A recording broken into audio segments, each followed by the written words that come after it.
Assalamualaikum warahmatullahi wabarakatuh. Alhamdulillahi rabbil alamin. Wassalatu wassalamu ala asyrafil anbiya'i wal mursalin. Nahmaduhu wa nasta'inuhu wa nastaghfiruh.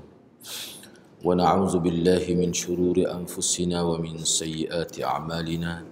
Man yahdihillahu fala mudilla lahu wa man yudlil fala hadiya lahu. وقال رب اشرح لي صدري ويسر لي أمري واحلل عقدة من لساني يفقه قولي أما بعد.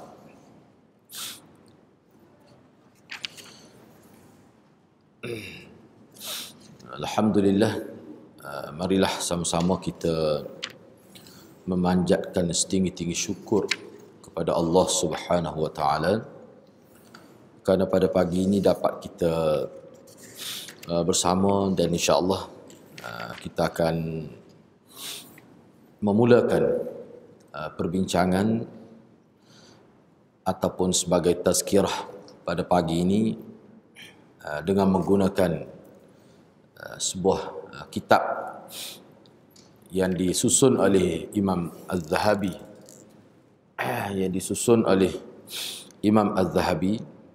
yang bertajuk Al-Kabair, yakni dosa-dosa besar yang membinasakan. Seperti yang kita semua maklum bahawa dalam kehidupan kita sebagai seorang Muslim,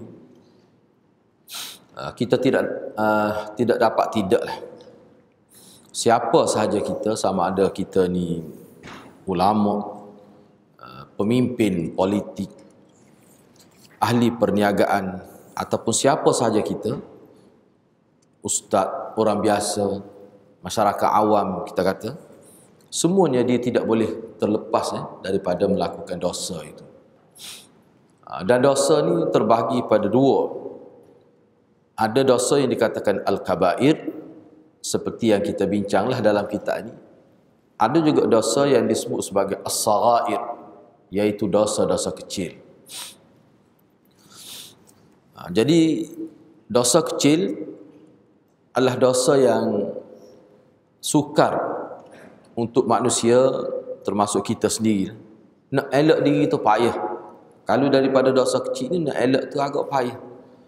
Sebab apa? Sebab setengah-setengah dosa kecil itu tidak dirasakan dosa oleh setengah orang. Tidak dirasakan berat.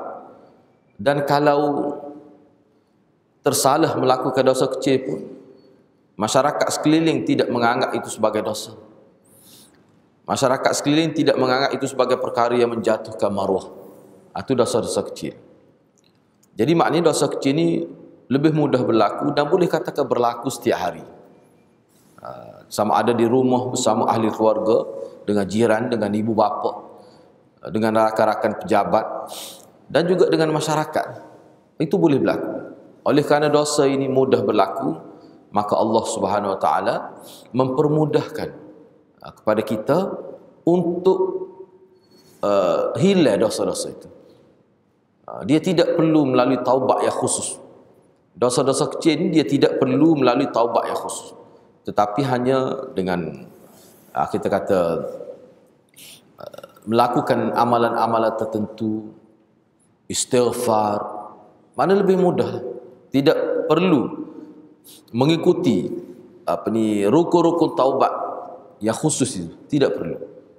Banyak kita jumpa dalam hadis Nabi SAW, dan sebenarnya kita pun telah bincang dah sebelum ini di Masjid Al-Hakim ini, beberapa kitab dah sebenarnya berkenaan dengan saya pernah sebut dah sebelum ni, mula-mula pertemuan mula-mula berkenaan dengan amalan-amalan yang boleh menghapuskan dosa. Amalan-amalan hampir 28 ke 29 amalan yang boleh menghapuskan dosa. Dosa yang terhapus dengan sebab amalan, bukan melalui taubat yang khusus, ini adalah dosa kecil. Kalau dosa besar, dia mesti melalui taubat yang khusus, yang mesti memenuhi rukun taubat yang 4 itu. Mesti ya itu. Kalau dosa kecil ini, puasa Isnin Khamis pun boleh hilang. Dengan kita bersedekah pun boleh hilang. Salat Jumaat pun boleh hilang. Banyak perkara lah. ambil wuduk dia boleh hilang dosa-dosa kecil.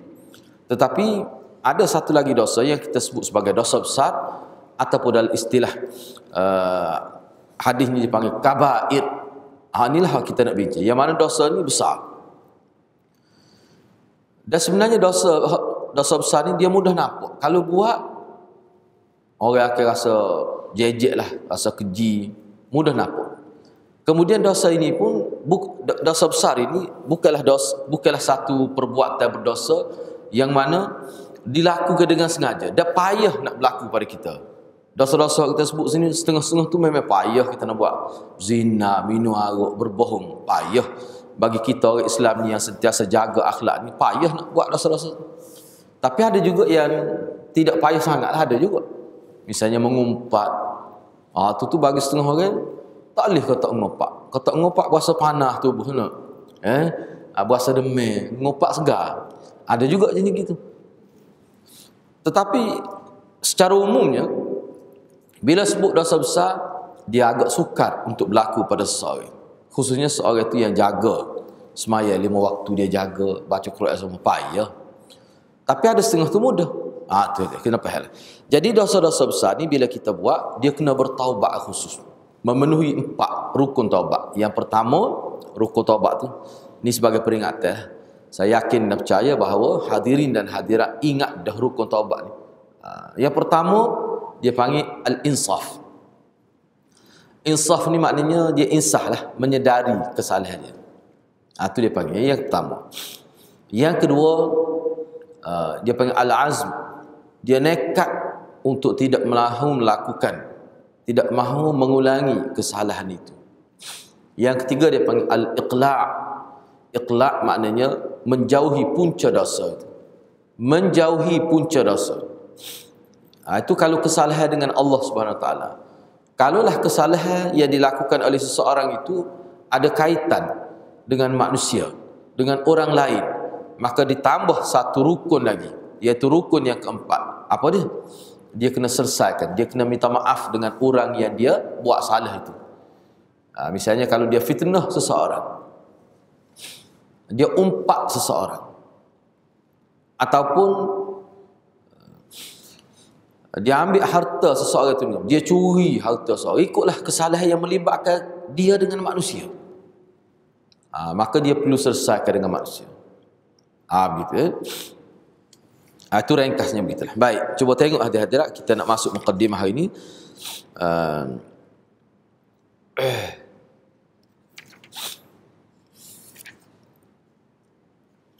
Sebelum saya masuk pada poin pertama, iaitu syirik kepada Allah, cuba muka surat muqaddimah penulis tu, ambil situ sikit. Saya baca situ sikit.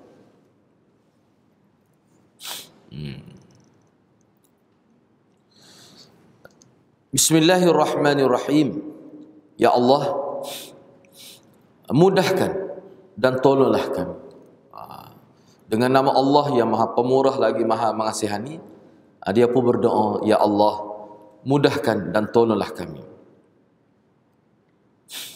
Al-Syekh Al-Imam Al-Hafiz Syamsuddin Muhammad bin Ahmad Al-Uthman Al-Zahabi berkata, segala puji bagi Allah atas kurnianya berupa keimanan kepadanya, kepada kitab-kitabnya, kepada para rasul dan para malaikatnya. Ini muqaddimah penulis. Ini kita baca muqaddimah penulis. Semoga selawat sentiasa dilimpahkan kepada Nabi kita Muhammad sallallahu alaihi wasallam, kepada keluarga dan para penolong dia, kepada penolong beliau, yakni sahabat, para sahabat, dengan selawat yang boleh menempatkan kita berada di sisi beliau sallallahu alaihi wasallam pada kehidupan akhirat kelak. Kitab ini merupakan kitab yang sangat bermanfaat di dalam mengenali dosa-dosa besar, baik secara umum maupun secara terperinci.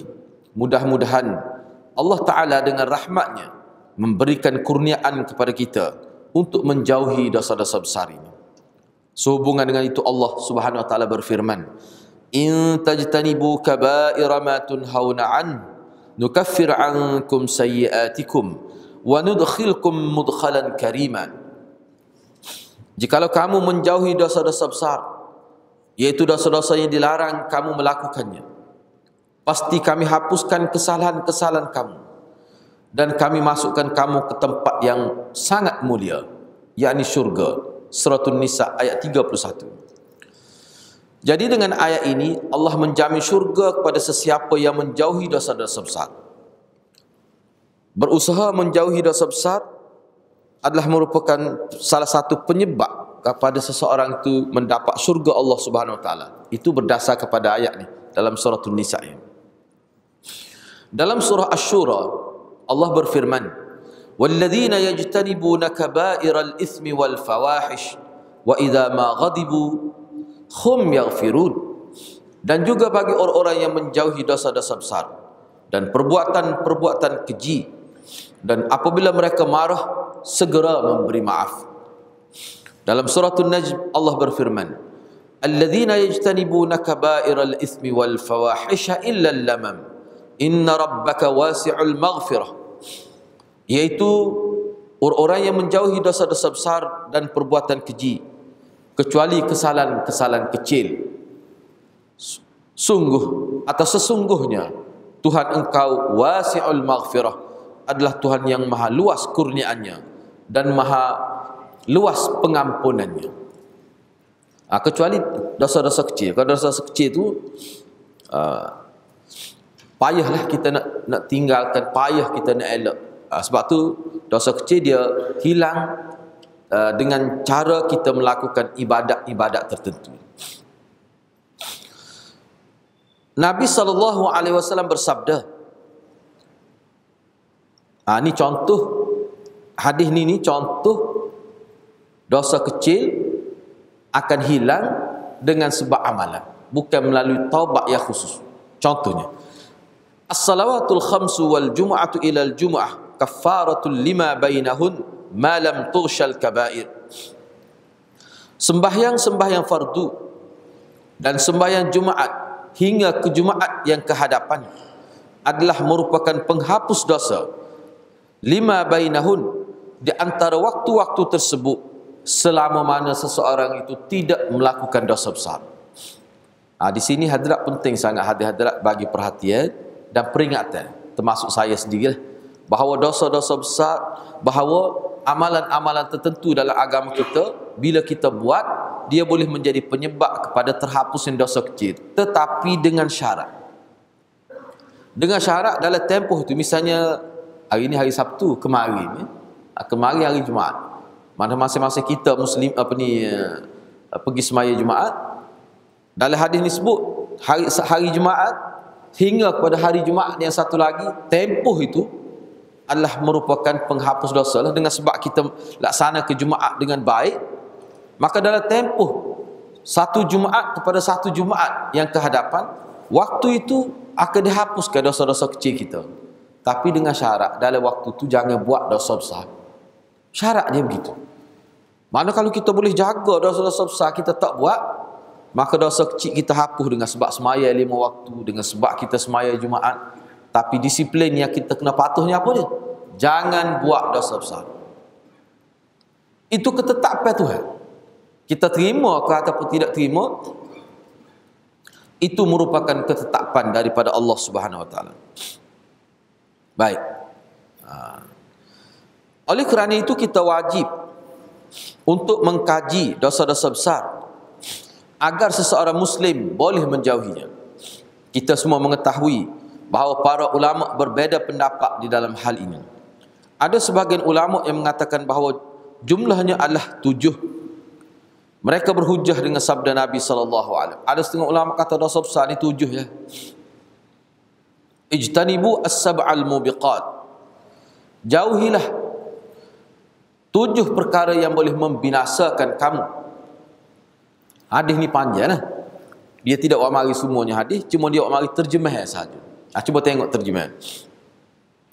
Jauhilah oleh kamu 7 dosa-dosa besar yang boleh membinasakan. Di dalam sabdanya ini, Nabi SAW menyebutkan dosa syirik. Yang kedua, sihir. Yang ketiga, membunuh orang. tanpa alasan syar'i. Yang keempat, memakan harta anak yatim dengan cara yang tidak sebenar. Yang kelima, memakan riba, maksudnya mengambil manfaat dengan riba. Yang ke-6, melarikan diri di hari peperangan. Yang ke-7, menuduh wanita yang baik berzina, menuduh wanita yang baik berzina, menuduh wanita yang muhsan dia panggil. Dia tuduh wanita yang baik itu sebagai penzina. Hadis ni hadis riwayat Bukhari Muslim. Jadi ketujuh dosa ini Nabi sebut ijtanibu as-sab'al mubiqat. Jadi setengah ulama kata hak dosa besarnya hak 7 ni ya. Baik, cuba tengok lagi. Ada riwayat dari Ibnu Abbas radhiyallahu anhu berkata, dosa-dosa besar tersebut lebih dekat kepada jumlah 70 daripada 7. Demi Allah, Ibnu Abbas telah berkata benar. Rekahnya beginilah hadirat. Mudah ya, kita pun tidak nak baca semua ni ya. Dia begini. Apa yang disebut oleh ulama bahawa dosa besar ni ada 7, hak tu berdasar satu hadis ni. Jadi hak lain itu besar juga. Jadi hak ni hak Nabi sebut serentak dalam satu hadis ni, mana dosa dalam banyak-banyak dosa besar ni antara dosa hak paling besar. 7 ni. Itu yang pertama. Yang kedua, daripada 7 dosa besar ni, 7 dosa besar lebih besar daripada dosa-dosa besar lain. Daripada 7 ni pula hak paling besarnya adalah syirik kepada Allah. Syirik kepada Allah. Baik. Jadi kenapa ataupun bagaimana Imam Zahabi ni boleh kata dosa besar tu sampai 70 lebih? Sini disenaraikan sebagai 7 pun 72. Nah, 72. 76 70. Cuba tengok hadirat. Boleh tengok di apa ni, di Faris dia tu. Faris dia tu muka surat berapa ni? Indeks dia tu 76. Mana dalam kitab ni disenaraikan oleh Imam Zahabi 76 dosa-dosa besar berdasarkan kepada Quran dan hadis-hadis Nabi sallallahu alaihi wasallam. Jadi bagaimana tu Imam Zahabi boleh menentukan bahawa dosa tu ni sebanyak 76? Hak ni hadirat beberapa perkara lah. Yang pertama, penentuan dosa ini salah satunya Nabi sebut dengan jelas, jauhilah dosa. Ini dosa-dosa besar. Buat begini boleh menyebabkan masuk neraka. Itu ciri-ciri yang dipanggil sebagai dosa besar. Diancam dengan neraka ataupun disebut dosa besar, mendapat laknat daripada Allah. Itu antara kata-kata yang difaham oleh ulama sebagai dosa besar. Yang pertama kita kata, sebut jelas dosa besar. Ada hadis-hadis yang sebut dosa. Kita akan jumpalah selepas ni dalam pengajian kita ni. Terus sebut dosa besar. Yang kedua, kadang-kadang kalimah yang digunakan oleh Nabi untuk menunjukkan bahawa itu dosa besar, dia sebut bila buat masuk neraka, penyebab masuk neraka. Cara tu dosa besar. Yang ketiga, ada juga kadang-kadang Nabi sebut bahawa bila buat amalan ini, perbuatan ini, dapat laknat daripada Allah. Cara tu dosa besar tu. Kalau siapa mereka dapat laknat daripada Allah, itu dosa besar. Itu antara beberapa contoh yang mudah lah penentuan ulama. Kemudian ada juga dosa-dosa besar bila Nabi sebut, Nabi tidak mengaku sebagai umat dia. Nabi tidak mengaku sebagai umat dia. Misalnya Nabi kata, laisa minna man la amanatalah. Itu contoh. Tidak umat aku. Tidak daripada puak kita. Mana tidak umat aku lah. Orang yang tidak ada sifat jujur dalam kehidupan dia. Orang yang tidak ada sifat jujur, tidak amanah. Amanah ni lawan dia khianat. Orang yang khianat lah, tidak ada mana. Maka laisa minna. Dia bukan puak-puak aku. Tu. Itu antara contoh lah. Jadi ulama boleh faham. Ni dia panggil kaedah usul lah, usul fiqh. Kaedah usul fiqh yang kita boleh tahu. Nak tahu dosa-dosa besar tu. Yang kelima, nas yang disebut oleh Nabi dalam bentuk larang. Tu Nabi larang. Jadi Nabi larang ni, bila kata Nabi larang, maknanya itu juga menunjukkan salah satu petanda bahawa perbuatan itu adalah dosa besar. Walaupun ada juga larang itu tidak sampai peringkat dosa besar, ada juga.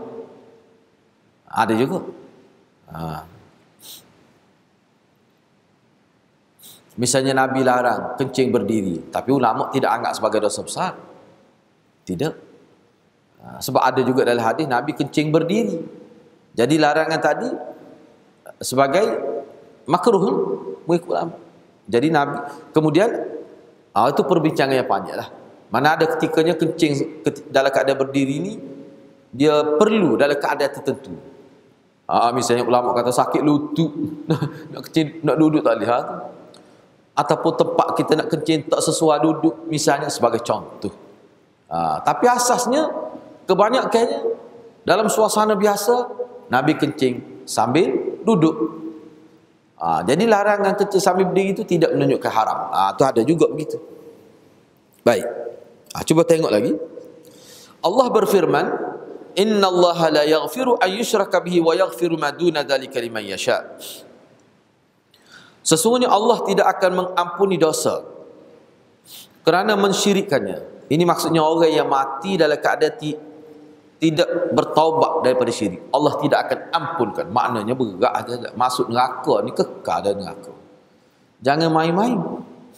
Dosa syirik ni kalau sekiranya seorang tidak bertaubat, mati dalam keadaan membawa dosa syirik, dia mati dalam keadaan masuk neraka dan kekal dalam neraka.